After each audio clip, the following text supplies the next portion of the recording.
জুলাই গণঅভ্যুত্থানে আহতদের আজীবন চিকিৎসা সহ ভাতা দিবে সরকার, এমনটা জানিয়েছেন মুক্তিযুদ্ধ বিষয়ক উপদেষ্টা ফারুক ই আজম। আর প্রধান উপদেষ্টার বিশেষ সহকারী ডাক্তার সাইদুর রহমান আহতদের ধৈর্য ধরার আহ্বান জানিয়েছেন। এদিকে সুচিকিৎসা ও পুনর্বাসনের দাবিতে ফের সড়ক অবরোধ করেছেন বৈষম্য বিরোধী আন্দোলনে আহতরা। আশিকুল আলম জানাচ্ছেন বিস্তারিত।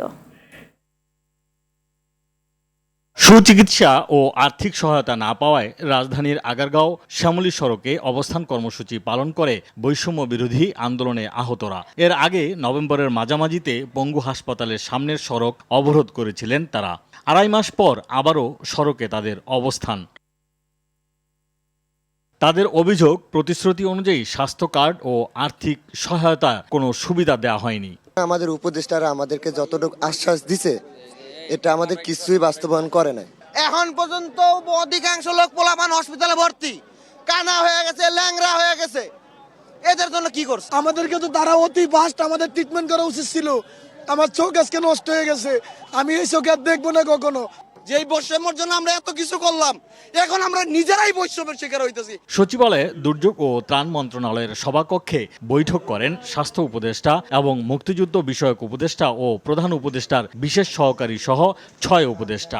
বৈঠক শেষে মুক্তিযুদ্ধ বিষয়ক উপদেষ্টা ফারুক ই আজম জানান, গণ অভ্যুত্থানে হতাহতদের পরিবারের প্রতি শ্রদ্ধাশীল রয়েছে অন্তর্বর্তীকালীন সরকার। এখানে আন্তরিকতার সরকারের কোনো অভাব নেই।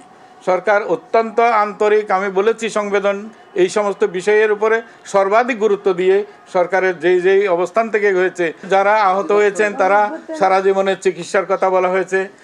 তাদের যারা বিভিন্ন জায়গায় পুনর্বাসিত হওয়ার মতো যাদের শারীরিক সক্ষমতা আছে তাদেরকে প্রশিক্ষণ এবং তাদের শ্রেণী যোগ্যতা অনুসারে তাদের জন্য বৃত্তি এবং চাকরি ইত্যাদির ব্যবস্থা গ্রহণ করার কথা বলা হয়েছে। প্রধান উপদেষ্টার বিশেষ সহকারী ডাক্তার সাইদুর রহমান বলেন, দেশের সামর্থ্যের সর্বোচ্চ সীমায় আহতদের চিকিৎসার ব্যবস্থা করা হচ্ছে। যে সকল বিষয়ে আহত যোদ্ধাদের মধ্যে ক্ষোভ বা কষ্ট তৈরি হয়েছে সেগুলোর ব্যাপারে আমরা আসলে মনোযোগ দিচ্ছি এবং দিয়েছি। এরপরও যদি কোনো ধরনের আপত্তি হয়ে থাকে, যে দুটো বিষয়ে স্বাস্থ্য মন্ত্রণালয় ইতিমধ্যেই আহত যোদ্ধাদের পক্ষ থেকে যে সকল বিষয়ে প্রশ্ন উত্থাপিত হয়েছে তার মধ্যে দুটো বিষয় আমাদের মন্ত্রণালয়ের পক্ষ থেকে করণীয় আছে বিদায় ও দুটো বিষয়ে আমরা আমাদের মন্তব্য করতে চাই।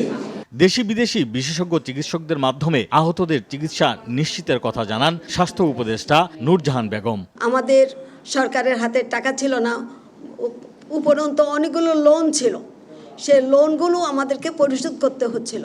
এমত অবস্থার মধ্যেও আমরা চিকিৎসার ক্ষেত্রে কোনো কার্পণ্য আমরা করি নাই। আশিকুল আলম, RTV, ঢাকা।